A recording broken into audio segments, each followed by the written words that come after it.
obviously him and Sidney Crosby were the key focus for both the commentary and for the intermission um, interviews and such. This was really cool to see those two go at it.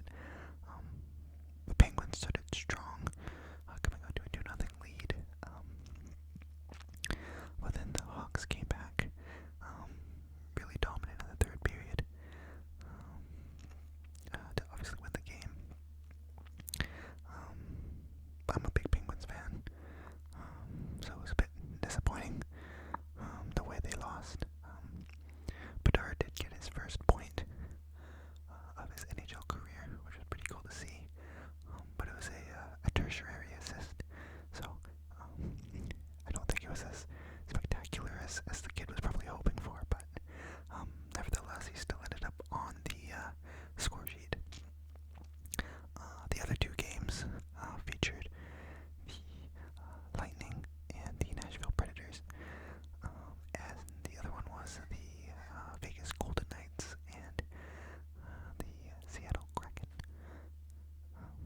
I didn't really watch much of the Lightning and Predators game, but I did manage to watch a bit of the Golden Knights and the Kraken game. Obviously, it's the first game for the Golden Knights at home since they won the cup, so there was that big banner raising ceremony that they did, with the banner coming out of a slot machine, which was pretty cool. Pretty Vegas of them to do, which makes sense. But the game itself was almost as if they were just starting from where they left off, just dominating the game. I have mixed feelings, obviously, about the Kraken, so I wasn't too surprised that they lost. But let me just see here. I can't remember who scored for them. Jared McCann did. Interesting. Yeah, I think the Kraken have a lot of good depth pieces, but I'm not sure if they have, those 2 or 3 superstars that take the team to the next level. And even though McCann is good, I don't know if you can really compare him to like a Jack Eichel or like a McDavid level of player. But yeah, obviously the Knights came out 4-1, made it look easy against the Kraken, and I expect they'll continue that dominance throughout the rest of the season and into the postseason. For the Lightning, obviously, without Vasilevsky, their team's a little compromised, but they still managed to pull out a gutsy victory. I think Kucherov got a couple, and then Stamkos got a couple as well. A couple of assists, let me see. Yeah, probably got assists anyway. Oh, Nick Paul got 2. Yeah, I really didn't watch this game at all. But it's cool to see that Ryan O'Reilly is making an impact coming over from the Toronto Maple Leafs. Hopefully, his stint in Nashville helps to revitalize his career. Because he's a great player, but unfortunately he couldn't get it done with the Leafs last season. So yeah, that's the day 1 slate. The second day had a lot more games. I didn't watch all of them, obviously, but I did watch the Canucks Oilers game and the Jets and the Flames game. If you're seeing a trend here, it's mainly because I can't really watch East Coast games because they start pretty early for me, so I can only really watch the West Coast games. But anyway, who should we talk about first? I guess the Hurricanes and Senators game. Obviously, I didn't really watch it, but I think the Senators played better than what the score shows. Like, it was a close game, not quite like a 5-3 game. It felt more like a 3-2 Canes are missing Svechnikov, which is a key part to their team, and they still managed to get it done, which speaks to the level of depth the Canes have in the forward position to make up for losing such a great player in Svechnikov. And I was happy to see the young guns on the Senators really showing up here. Obviously, Stützle popped one in, and then I don't know how old Matthew Joseph is, but I don't think he's that old. So the Senators are a really great young team, and I think in the next maybe 3-4 years we'll really see them making a lot of noise in both the regular season and hopefully the postseason as well. The Maple Leafs and Canadiens game, a pretty high scoring affair. I think the Leafs haven't lost a home game or home opener game against the Canadiens in 6 years, is what the commentary said, but I don't know if that's right or not. If it is, that's really cool. They could have easily lost this game. Goaltending was not obviously the focus of this game, nor was defense. It was more of a offensive display from both teams, with Austin Matthews getting 3, and then we got the shootout. I think it was Marner who got a beautiful shootout winner. I think the Leafs are just so top heavy.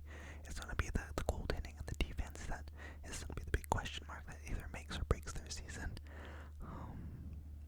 And for the Canadiens, such a young team as well, similar to the Senators. It was great to see their young players. Obviously, Alex Newhook. Let's see. Cole Caulfield. Did Suzuki get one? I guess. I feel like Suzuki got a point or something. But yeah, Alex Newhook, Cole Caulfield, Nick Suzuki. They have one player. I think his nickname's Wi-Fi. I'm not gonna try and pronounce his name because I would absolutely butcher it. But he got a nice little tussle with Ryan Reeves, and it was more of a wrestling match than a real fight. But he pushed Reeves up against the net and actually managed to topple him over. So it's debatable whether that was a fair fight or not. But I think it really speaks to the rivalry these teams have, and if you're looking for goals, this was a great game for you to watch. The next game, Bedard .2, a double dosage of Bedard. I don't know if that was intentional by the league, probably not, but obviously he got his first goal, nifty little wraparound. Obviously, like his first point, probably wasn't as pretty as he would have dreamt up, but nevertheless, it's a huge goal for him, for his career, and I'm sure we'll see many more goals, probably more beautiful than the one that we saw on Wednesday. But yeah, that's probably the only bright spot for the Blackhawks. I know they lost Taylor Hall to an upper body injury as well that game. The Bruins looked all right. Obviously, like, the big guns came out to play, and I know Marchand and Bedard got in a bit of a tussle, so it's nice to see that the C hasn't really affected the way Marchand's playing. He's still playing with a bit of grit, with a bit of edge, which you expect out of him, so that's great. Even though Pasternak's an elite level player, I don't think the Bruins are anywhere near the level that they were last season. And I definitely don't think they can repeat the insane regular season that they had last year as well. The Jets and the Flames. I think for anyone that was worried about the Flames not bouncing back from last year's abysmal season, this really helped to quell those fears. You had great performances out of Markstrom, Huberdeau, and Lindholm, all key components of the Flames core that you really need to be buying into the system. I know they got rid of Daryl Sutter. I can't off the top of my head remember who replaced Daryl Sutter, but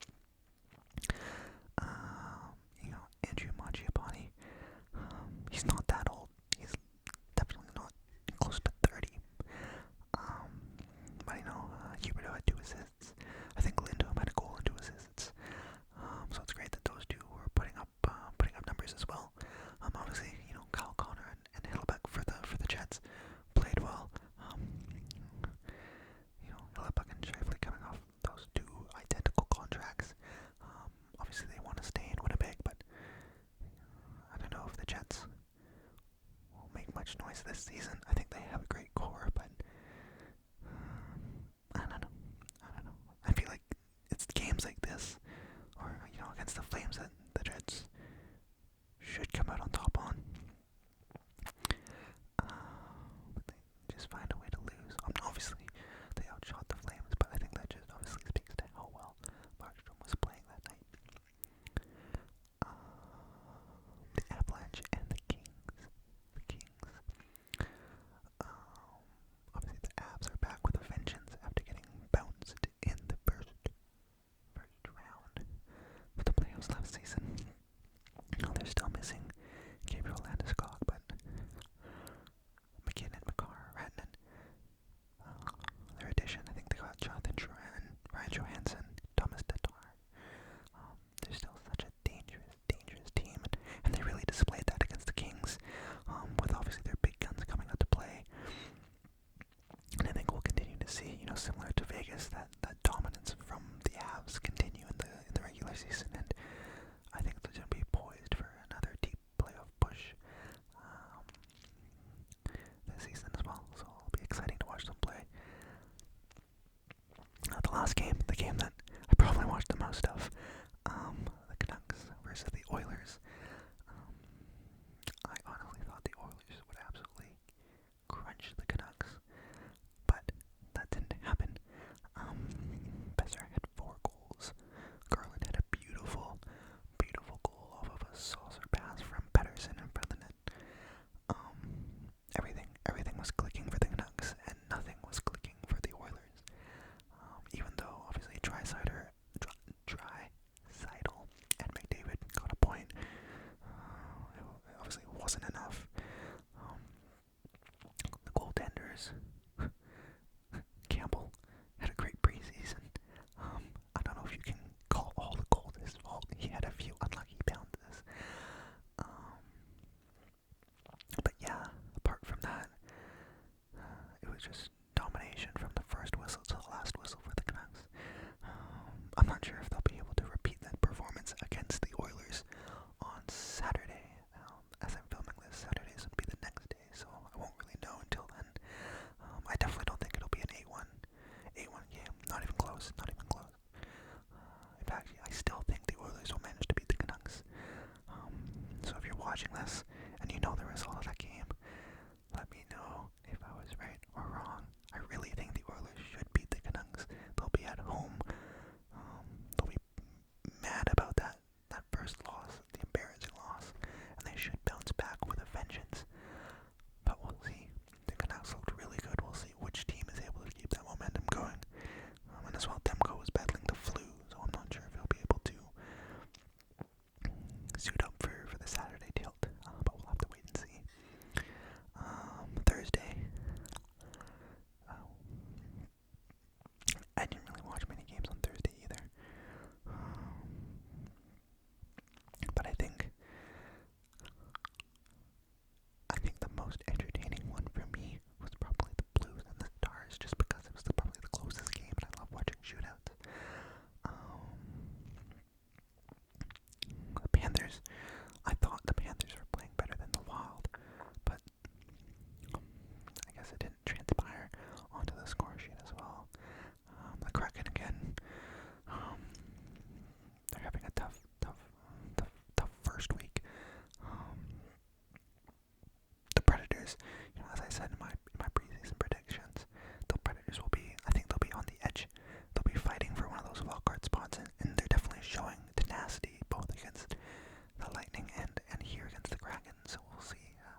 the Penguins.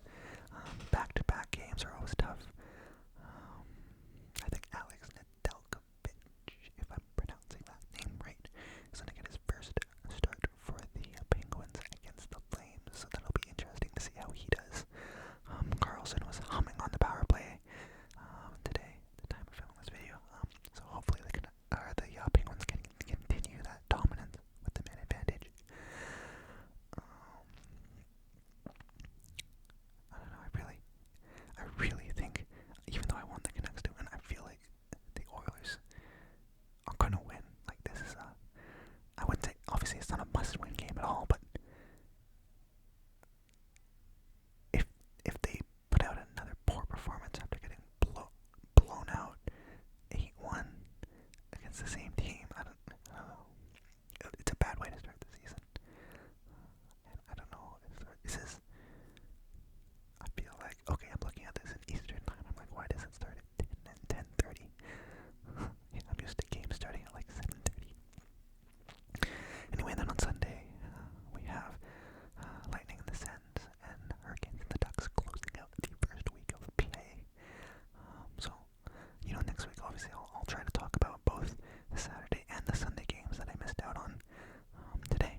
And I'm also thinking about filming a UFC predictions video, just because there's a great UFC card coming up this week, so that's something